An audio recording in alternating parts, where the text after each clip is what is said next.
Once upon a time there was a kingdom. It was ruled by a horribly cruel king and his equally cruel queen. They treated their subjects with malice, but no one received their wrath more than their staff. The men and women of the court lived in fear every day. They would speak in quiet voices and never bring up strife, for they worried what the king and queen might do to them and their families. The most scared of all were the servants who worked in the kitchen. The king and queen were notoriously picky eaters. They would fuss and fight if any part of their meal was not cooked to perfection. The kingdom had seen many chefs slaughtered for their perceived negligence.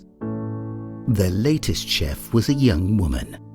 She had never wanted to be hired onto the royal court, but someone had to feed the king and queen. She felt that it might as well be her. She did what she could to stay out of trouble. She took great care in knowing the preferences of their rulers, how the king liked his steak rarer than the queen, or how the queen enjoyed larger quantities of salt than her husband. More than anything, the young woman took note of what they drank. The king preferred white wine, while his wife preferred red. One night, while the young woman was preparing their dinner, she had a horrifying realization. There was no more wine in the castle. She searched all over, and when she could not find any, she called for grapes to be brought. Yet none were ripe enough to pick. The young woman racked her brain until she recalled a rumor she had once heard. Legend had it that there was a secret wine cellar within the castle. The servants said that the queen was more fond of red wine than she let on, and went out of her way to import it from distant lands. The young woman wasn't certain if she believed these rumors, but it was worth a shot. She took forth and rummaged around the kitchen. She turned over empty shelves, placed her hand along the stones in the walls, and checked under the rugs. At last, she came upon a hidden compartment. Without a second thought, the young woman lifted the latch and stepped inside. Relief washed over her instantly as she looked around and discovered a cellar full of red wine. The bottles came in many different shapes and sizes. The hue of the wine was the deepest, purest form of the color she had ever seen. It sparkled like a ruby. She reached for a bottle. She told herself that she needed to make her way back upstairs quickly. Yet something held her in place. She found that she could not take her eyes off of the bottle in her hands. The red was warm and inviting. She was reminded of embers in the fire during the coldest months of the year. She was reminded of hot soup flowing down her throat. She was reminded of red lips. Before the young woman could prevent herself, her hands opened the bottle and she brought it to her mouth. It was only a sip. The smallest measurement of liquid ran past her lips. But it was enough. She could feel her blood cells charge and heat up her skin. For a moment she felt as though she was on fire. Yet this revelation did not disturb her. In fact, she felt weightless, as though all her troubles had ceased to be. The young woman had consumed alcohol before. She had even been intoxicated before. This was different. She had never felt this way before in her life. "Scullery maid," came a voice, one which shocked the young woman back into her own skin. "Scullery maid." She recognized the voice's owner to be that of the Queen's. She shoved the bottle into the pocket of her apron and ran upstairs into the kitchen. She took a deep, long bow as she entered. "Forgive me, my queen, I was—" What explanation could she give? She was certain her disobedience was written across her face as her cheeks flushed red. In her fortune, the queen interrupted. "I have no time for excuses. Since this staff's level of incompetence is nothing short of unspeakable, I am here myself to deliver my husband's order of white wine." "Oh, Then the other problem was solved, thought the young woman. She looked up as the crates were carried in. That was when her eyes caught sight of the Queen herself. She had, of course, seen the Queen prior to this night. However, something about her perspective had shifted. The Queen's hair looked especially fine. It wafted over her shoulders in the most perfect shape, and it shone even in the kitchen's dim light. Her eyes were half-lidded, decorated diamonds which flickered as she turned her head. Then there were her lips. The deep red shade, exactly the same as the wine which had been secretly collected.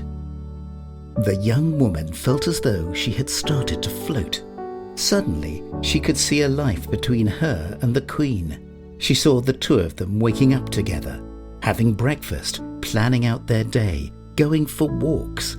There was nothing else in the world she wanted more than to be near the Queen. It was elation. It was freedom. It was love. The young woman was in love with her Queen, the beautiful and powerful Queen, the one who demanded respect from her subjects and who deserved it, the one who deserved the very best meals of the world because she was simply the greatest queen in the world. The wine was delivered, and as quickly as the Queen had come in, she had vanished. Now it was simply the young woman, alone in the kitchen once more. But she didn't mind. She finally had a purpose in life, and that was to make the most eloquent food for her Queen. She set straight to work. The young woman had never moved so fast and diligently in her life. She shimmered her sauces to perfection, and the meat she cooked was so tender it fell apart at the lightest squeeze. Then she prepared the wine and set it on the trays for delivery. She didn't know what she was expecting. Praise, perhaps, the recognition of a job well done by her favorite person. Just being in the presence of her Queen was enough, she decided. She entered the royal dining hall. The plates were set before the Queen and King. Then the meal was laid out before them. The young woman watched with great anticipation as the Queen drew up her first forkful of food. The Queen nodded in approval. "This is delicious. I'm not sure what it is that's different, but it tastes like..." "It was made with love?" the young woman wanted to profess. The King also shared his compliments, but the young woman hardly noticed. She had eyes only for her Queen. Yet, as she witnessed the rulers take another bite, she felt a sudden hunger. Not for the attention she had been craving only moments ago, but rather for her own dinner. She had been the one who spent hours in the kitchen cooking, while the King and Queen only sat there in wait. This delicious meal should be hers, but instead she would receive only scraps. She looked at the Queen again and wondered how she had let herself become so infatuated. She had truly believed that she was in love with this woman, this greedy, selfish woman who did nothing but take from others. What had just happened? The young woman put her hand to her lips and ran her fingers over them. The wine. That was when the sensations had started, and they had only been exacerbated when she laid eyes on the Queen. There was only one conclusion. She must have drunk a love potion. The young woman suddenly felt extremely uncomfortable, as though she had been part of something awful against her will. She wanted to erase the memories of everything that had just happened, except nothing had actually happened. She merely did her job, albeit with more enthusiasm than usual. The young woman began to feel a new sensation. She felt as though everything inside of her was crashing. There was an overwhelming sense of drowsiness washing over her. Her head pounded against her skull, as though her brain was trying to break through to find refuge. She feared she may pass out. Then the meal ended, and she was left alone to collect the dishes. even though she had been cooking for hours without any rest, even though she was feeling utterly broken, she was still left with work to do. The young woman inhaled deeply and set about her job. She made her way back to the kitchen. She tripped on her own feet and the dishes went soaring out of her hands. The young woman knew she had to pick them up before the king and queen saw, but instead she just lay there and cried. Oh, what an evening! How could things have gone so wrong? Then she started to recall how she had felt when she'd taken her first sip from the love potion. Nothing about her situation had changed. She had only felt better about it.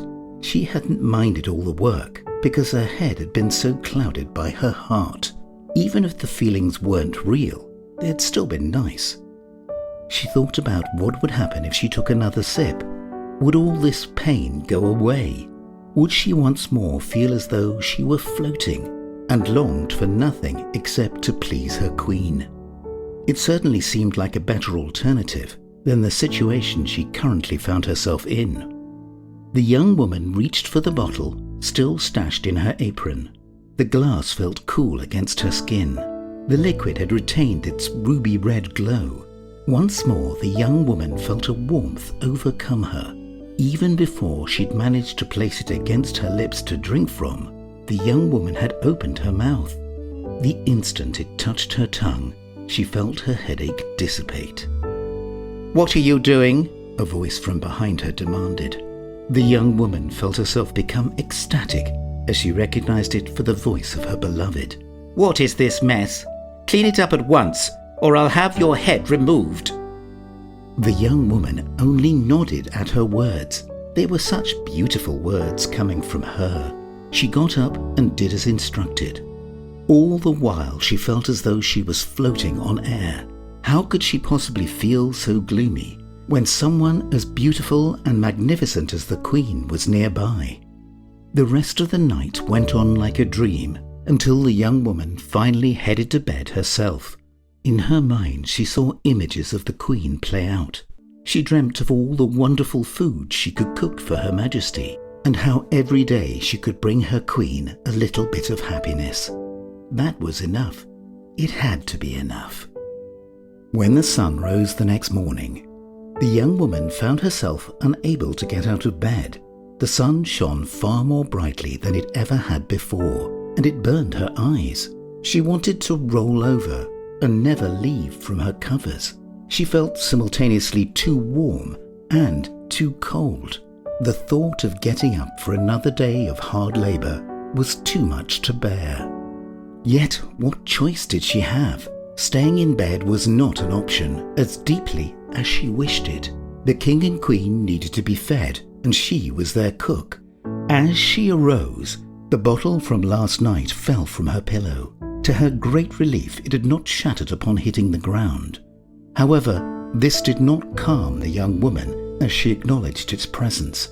She must have forgotten she had brought it into her room. Once more she picked it up and inspected its contents, and once more she was tempted to drink from it.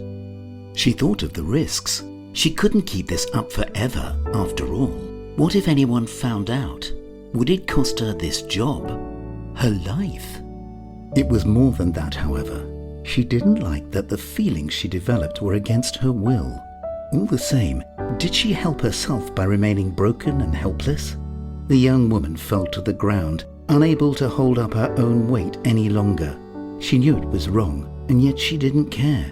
If one little sip was all it took for her to get through the day, then what did it matter to anyone else? There was plenty in the bottle. She could make it last for months, years. She just had to work. So she drank and immediately stepped up to start her day.